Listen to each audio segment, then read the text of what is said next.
नमस्कार दोस्तों दिल्ली ब्लास्ट में हमारी एजेंसीज को एक बड़ा ब्रेक थ्रू मिला है। क्या है कि जो सुसाइड बॉम्बर था उमर नबी, उसका जो मेन साथी है ना जिसने उसको हेल्प की थी, उसको फाइनली पुलिस ने अरेस्ट कर लिया है। मतलब अब हमें काफ़ी सारी जो जानकारी है वो मिल पाएगी और ये पहला मेजर अरेस्ट बताया जा रहा है।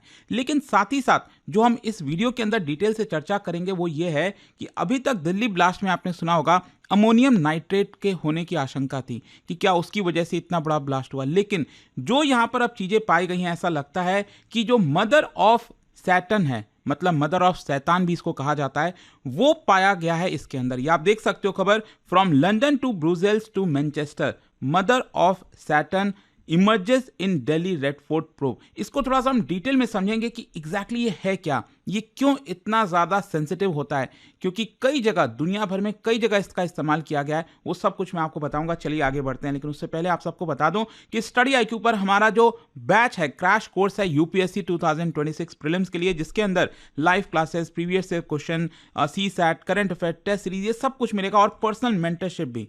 तो अगर आप प्रीलिम्स को क्रैक करना चाहते हैं, पूरी तैयारी करना चाहते हैं, तो स्टडी आईक्यू के साथ जुड़िए। लिंक कमेंट सेक्शन में दिया हुआ है and use this code Ankit live maximum discount के लिए। और ये फोन नंबर है, यहां पर आप कॉल कर सकते हैं अगर आपको कोई डाउट है, वहां पर आपको हेल्प कर दी जाएगी। चलिए शुरुआत करते हैं। सबसे पहले देखते हैं कि दिल्ली ब्लास्ट में हुआ क्या था। बैकग्राउंड आप सब जानते ही हैं कि 10 नवंबर को यहां पर बहुत बड़ा ब्लास्ट जो Red Fort metro station gate number 1 है उसके सामने हुआ, जिसमें अभी तक कम से कम 13 लोग मारे गए।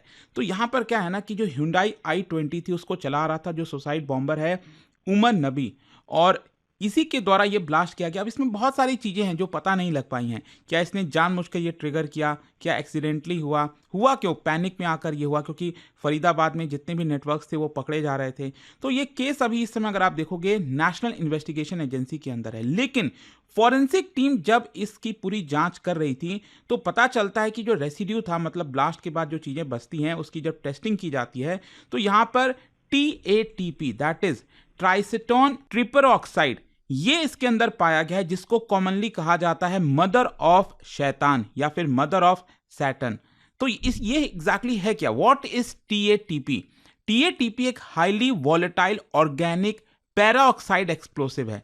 कहने का मतलब यह है कि इसके अंदर जो चीजें इस्तेमाल की जाती हैं वो आपको डेली के हाउस होल्ड आइटम्स के अंदर मिल जाएगा, जैसे कि ये एसेटॉन, हाइड्रोजन पेरोक्साइड और एसिड कैटलिस्ट जो कि सल्फ्यूरिक और हाइड्रोक्लोरिक एसिड हो सकता है। तो इसको कंबाइन करके ये जो TATP है ये बनाया जाता है।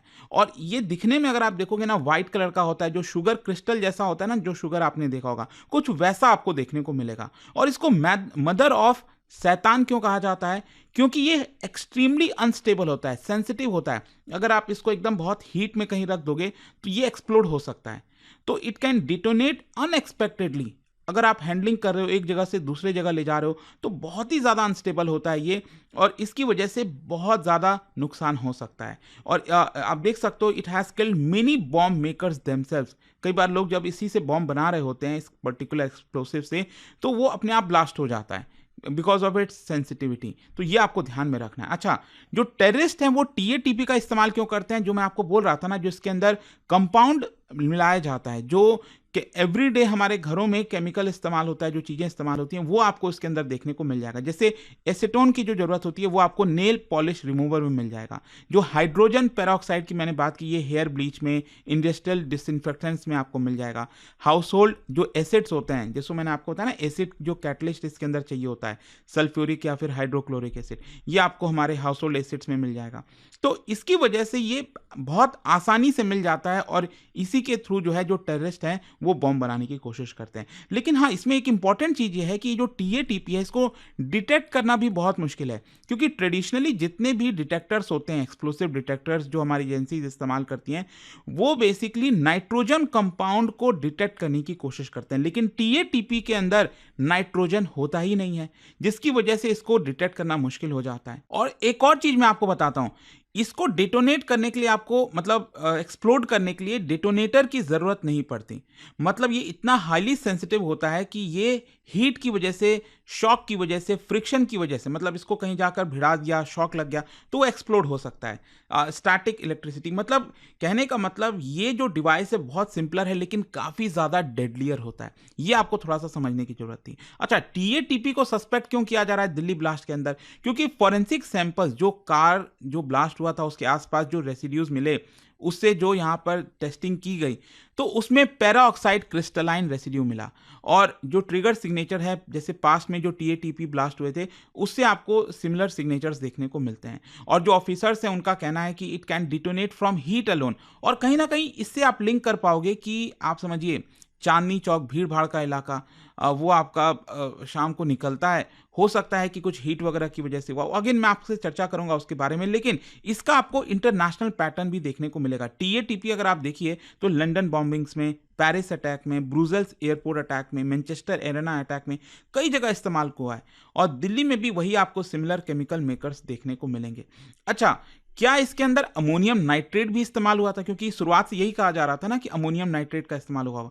देखो, पॉसिबली क्या हो सकता है कि यहां पर अमोनियम नाइट्रेट हो सकता है, लेकिन जो प्राइमरी इंडिकेटर है वो टीएटीपी है और जो सेकेंडरी मास एक्सप्लोसिव है वो आपका अमोनियम नाइट्रेट, जो एएनएफओ है टाइप मिक्सचर, जिसमें oil, fuel oil, ammonium nitrate दोनों होता है एएनएफओ में, तो वो आपको देखने को मिल सकता है। तो इसी की वजह से आप समझ सकते हैं कि ये जो इतना एक्सट्रीम लार्ज ब्लास्ट था वो इसी की वजह से हुआ होगा। जो इतना फ्रेगमेंटेशन, इतना ज़्यादा आसपास की गाड़ियां जल गई, इतना वाइड स्प्रेड इम्पैक्ट हुआ, व्हीकल डिसइंटीग्रेट हो गया, तो ये हो सकता है कि दोनों के इम्पैक्ट की वजह से हुआ हो। लेकिन क्वेश्चन ये है कि ये ब्लास्ट हुआ कैसे होगा, क्या पॉसिबिलिटीज हो सकती हैं? देखो, अभी तो इसकी जांच चल रही है, लेकिन यहाँ पर टीएटीपी मैंने आपको बताया बहुत हीट सेंसिटिव है। जो बॉम्बर है मैंने आपको बताया क्राउडेड एरिया से जा रहा था, अगर इंजन का हीट भी इसके अंदर लग जाता है ना, फ्रिक्शन हो गया, कुछ छोटा सा भी जो है चीज उसको ट्रिगर कर सकता है। तो आई होप आप समझ पा रहे होगे कि टीएटीपी को कार के अंदर रखा गया, ये बॉम्ब को रखा गया तो इंटीरियर हीट की वजह से हो सकता है। आपने देखा होगा, बोला गया कि कार पार्किंग में गाड़ी खड़ी हुई थी 2-3 घंटा, तो हो सकता है कि डायरेक्ट सनलाइट पड़ा हो, अंदर हीट जनरेट हो गया हो, फिर गाड़ी मूव करने लग गई, फिजिकल मूवमेंट हुआ, वाइब्रेशन, रोड की वाइब्रेशन से बहुत सारे पॉसिबिलिटीज हो सकते हैं जिसकी वजह से। लेकिन हाँ, ये भी है कि सुसाइड जानबूझकर ये किया गया हो। लेकिन वही मैं आपसे कह रहा हूँ कि इतनी पॉसिबिलिटीज है ना, अभी कुछ समझ नहीं आ रहा कि क्या यहाँ पर पैनिक में हुआ है, अपने आप ब्लास्ट हुआ है। इसको लेकर कई सारे सवाल हैं, लेकिन इन्वेस्टिगेशन में बहुत सारा चैलेंजेस भी है। देखो, टीएटीपी फाइंड आउट करना इतना आसान नहीं है, क्योंकि जब एक्सप्लोड होता है और जो रेसिड्यूज बचते हैं वहां पर, वो क्या होता है ना, वो भी एक्सप्लोड हो सकता है। अभी आपने देखा होगा जम्मू कश्मीर में नौगाम के पुलिस स्टेशन में कितना भयानक हादसा हुआ। जो फरीदाबाद रेड के दौरान इतना सारा एक्सप्लोसिव मिला था, उसको लाया गया था कश्मीर, जम्मू कश्मीर में, तो वहां पर आपने देखा श्रीनगर में नौगाम के पुलिस स्टेशन में जब उसकी लिया जा रहा था सैंपल, तभी ये ब्लास्ट हो जाता है। तो इससे आपको समझना है कि इसको डिटेक्ट करना, उसको फाइंड आउट करना इतना आसान भी नहीं होता। और कई बार क्या होता है, ब्लास्ट के बाद क्योंकि डायरेक्ट हीट, सनलाइट सब कुछ पड़ रही है, जिसकी वजह से जो केमिकल मार्कर्स है वो भी खत्म हो जाता है। तो एग्जैक्टली क्या क्या चीजें इस्तेमाल हुई उसको लेकर भी अभी फर्दर जानकारी दी जाएगी। लेकिन यहां पर जो मैं आपको एक और चीज बताना चाह रहा था वो ये है कि एक बड़ा ब्रेक थ्रू मिला है इस पर्टिकुलर इन्वेस्टिगेशन में, क्योंकि एनआईए ने फाइनली जो सुसाइड बॉम्बर का एड है उसको अरेस्ट कर लिया। देखो, सुसाइड बॉम्बर आप सब जानते हैं, इसकी डीएनए प्रोफाइलिंग की गई, जो उमर नबी है, और फाइनली कंफर्म किया गया कि हाँ, ये वही पर्सन है, कश्मीर से कश्मीर बेस्ड मेडिकल प्रोफेशनल है, डॉक्टर है, और उसके परिवार के साथ जो भी आपका डीएनए प्रोफाइलिंग की गई, इससे कंफर्म हो गया। लेकिन इसका जो साथी है, इसको जो अरेस्ट किया गया, इसका नाम है आमिर राशिद अली, और कश्मीर से इसको अरेस्ट किया गया, रहने वाला कश्मीर का है, और बताया जा रहा है कि क्लोज एड था उमर नबी का।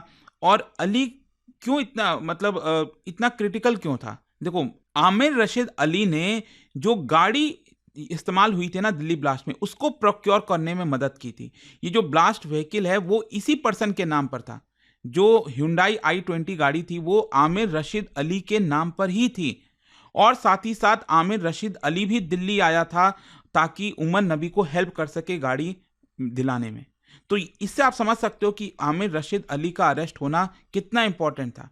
और एनआईए ने अपने फाइंडिंग में अभी तक ये पाया कि जो अली है, राशिद अली है, आमिर राशिद अली, वो उसने एक की रोल अपनाया था कॉन्स्पिरेसी में। और उसका जो मूवमेंट है, मतलब जो टाइमलाइन है गाड़ी परचेस करने का ब्लास्ट प्रिपरेशन से, उसका पूरा पूरा मूवमेंट उसी से मैच करता है। उसका डिजिटल फुटप्रिंट, फाइनेंशियल ट्रेड, ये सब चीज़ें देखी जा रही हैं।